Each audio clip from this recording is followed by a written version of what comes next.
બોલો ખેડૂત મિત્ર, તમારે આ ફોર્મ લઈને શું કરવું છે? શું કાગળ કઢાવવા છે? એટલે કાગળનું લિસ્ટ બોલી જાઓ. પેલું ફેશલ પત્રક ને ઈ છે ને મારે પેલું કેટલા કાગળ આપણી નીકળે? સીટ નહીં લેવા માટે કેટલા જવાનું કાગળ છે. નીકળે ડીએલઆર માંથી? હા, ડીએલઆર માં જ જવાનું છે. બોલો કેટલા કાગળ નીકળે નકર હું બોલી જાઉં. ફેશલ પત્રક, આકારણી બંધ, અને સીમ ખરડો. જૂનો નકશો. સીમ ખરડો.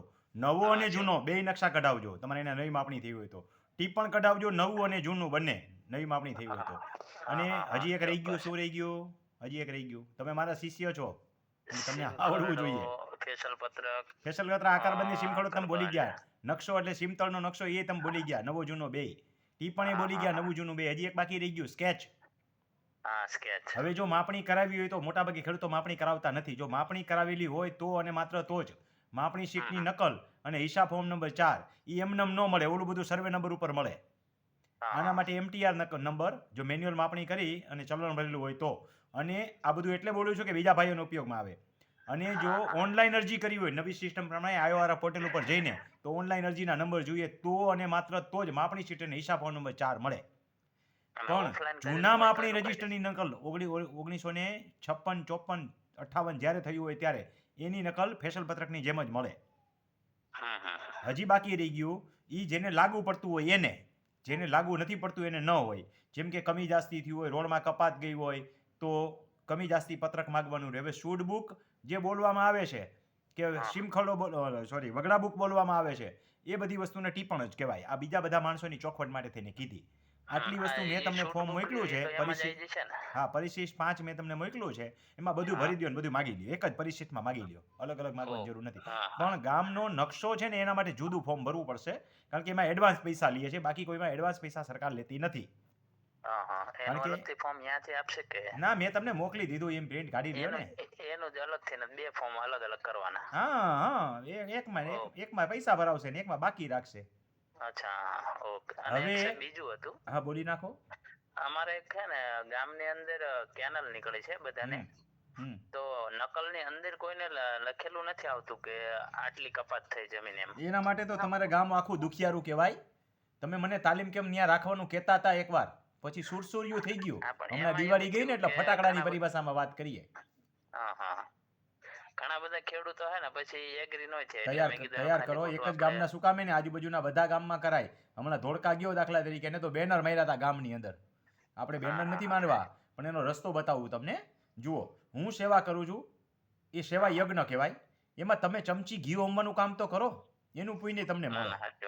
તો એના માટે તમારે કશું કરવાનું નથી. તમારે શું કરવાનું, તમારા જેવા ઉત્સાહી ભાઈઓ આજુબાજુના ગામના 2, 4, 5 હોય જુદા જુદા ગામના, એમાં 2, 4 વ્યક્તિ ગોતી લેવાના. પછી બધાના વોટ્સએપ ગ્રુપ ચાલતા હોય. વોટ્સએપ ગ્રુપમાં થોડો સમય મારા વિડીયોની કેટલીક લિંક નાખવાની. એટલે માણસો સાંભળો, એટલે માણસો વાંચે, સાંભળે અને પછી કહેવાનું આ તારીખે આપણે આ ગામમાં તાલીમ કેમ્પ રાખ્યો છે અને આજુબાજુના કોઈ પણ ખેડૂતો આવી શકશે. હું એનો વિડીયો યુટ્યુબમાં મૂકીશ એટલે ઓટોમેટિક સંખ્યા થઈ જશે. તમારે કશો ખર્ચો કરવાની જરૂર નથી. ખર્ચમાં ઘટશે તો હું નાખીશ. ઉપાધિ કરો માં. ખેડૂતોની સેવા કરવી છે. સાચી વાત છે. આમાં ઓલા જેવું સાહેબ, તમે ને જ્યારે હોય ત્યારે કહેતા કે પેટમાં દુખે ને ત્યારે જ તેને બધાને થાય છે ઈ જ પહેલા. પણ હવે આપણે માણસોને હાજા કરવા છે, બીમાર થવા જ નથી દેવા. એટલે આ મહેનત હું કરું છું. જો એક વસ્તુ તો હકીકત છે, તમે કીધું એમ મારા એક નાના ભાઈ છે ને એની મને કીધેલું. મને કે ભાઈ તું ખોટી મહેનત કરસ કે માણસોને જ્યાં સુધી નીચે સ્પષ્ટ શબ્દોમાં કહીએ તો નીચે રેલો નથી આવતો ત્યાં સુધી ઊભો થતો નથી. અને વાત એની સાચી છે, ખોટી નથી. છતાંય હું સમજી લ્યો આ પ્રયત્ન કરું છું. ખેડૂતોને કુંભકર્ણની નિંદ્રામાંથી જગાડવાના પ્રયત્ન કરું છું. કુંભકર્ણની નિંદ્રા માણસો હોતા હોય છે અને પછી મોડું થઈ ગયું હોય. સમજ્યા? પછી છેલ્લે ખર્ચો કરવાનો થાય ને ત્યારે જેને ખબર ગાંડો ખર્ચો થાય. 4,000 નું કામ 4 લાખ સુધી પહોંચે. એમાં જરાય અતિરેક નથી વાપરતો. એટલે પછી પકડે મતલબમાં કહેવાનું શું એમ. પણ કાંઈ વાંધો નહીં. આપણે આપણા પ્રયત્નો જારી રાખવાના. જેટલાની સેવા થઈ શકે એટલાની સેવા કરીએ આપણે. તમે કીધું ને આવી રીતે પ્રયત્ન કરીશ કે હવે આવતા સમયમાં એક આખું જહાજ ડૂબતું હોય. સાંભળો મારી વાત. એક આખું જહાજ ડૂબતું હોય. જહાજની અંદર તો 5,000 10,000 માણસો હોય અને આપણે બાજુમાંથી હોળી લઈને નીકળીએ. હોળીમાં આપણે 10 જણાને સંભાળીને બચાવી લઈએ તો ઘણાય.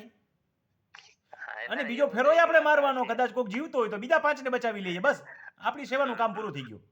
સમજાણું? આપણે એવું નહીં વિચારવાનું 10,000 મળે છે એમાંથી 10 ને બચાવવાથી આપણને શું ફાયદો, ભલે મરી જતા ભેગા, એવું નહીં વિચારવાનું. આપણાથી થાય એટલી આપણે મને સેવા એવું થાય કરવાની. સાહેબને બોલાવ્યો હોય ને આપણે પછી માનો કે 50-60 જણા થયા હોય તો વળી પાછું તકલીફ જેવું ના થાય. એ પ્રયત્ન તો કરો, પછી મને સંખ્યા કહેજો, કંઈક વિચારશું. હું રૂટમાં ઓકે, ઘણીવાર છે ને ઓકે. 3-4 ગામના રૂટ ગોઠવતો હોય, સમજ્યા? હા, હા, હા. જેથી કરીને ના, ના, સેવા ચોક્કસ થઈ એવો હું જાય. પ્રયત્ન કરીશ. હા હા હા, ભલે ભાઈ આવજો. હો અને હા, સાંભળો, થેન્ક યુ. તમારે હા, ઉપરાંત આ ન કરી શકો, તમને એક બીજી વસ્તુ ઈ કહું કે તમે પોતે તાલીમ કેમ્પમાં પધારો.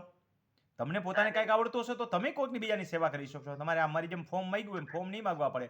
25-30 પ્રકારના ફોર્મ હું અહીંયા આપું છું, 10-15 પ્રકારના એગ્રીમેન્ટ કરતા શીખવાડું છું, જુદા જુદા પ્રકારની અરજીઓ કરતા શીખવાડું છું. એનો લાભ તમે લ્યો અને બીજાને આપો. હં, આ પણ એક ચોક્કસ, સેવા જ છે. ચોક્કસ. હું એકલો ક્યાં હા. પહોંચીશ આખા ગુજરાતની અંદર? ના, ના, સાચી વાત છે. આ તો હં. શું કે એકને અને શીખવાડે જુઓ, મારે બીજાને બીજો બીજાની જેમ માણસ કાંઈ ટીમ શીખવાડે. ઊભી કરવી નથી. મારે એવું કેવું નથી કે મારે રાજકારણમાં જવું છે. ભાઈ, મારે રાજકારણ નથી તો હાથ જોડું છું. ક્યારેક રાજકીય બાબતે હું બોલી નાખતો હોઉં તો ખેડૂતોના હિત માટે બોલતો હોઉં. હા, મારે એ કોઈ તો સરકારની ટીકા કરવા એવું જ માટે હોય નથી ને. બોલતો હું કોઈ દિવસ. એ તો એકલા થઈને તો તોય નથી થવાનું, જાજા હા હાથે થવાનું. હા, બસ જાજા હાથ રળિયામણા. હમ. ભલે ભાઈ, હા આવજો. હા, ચોક્કસ.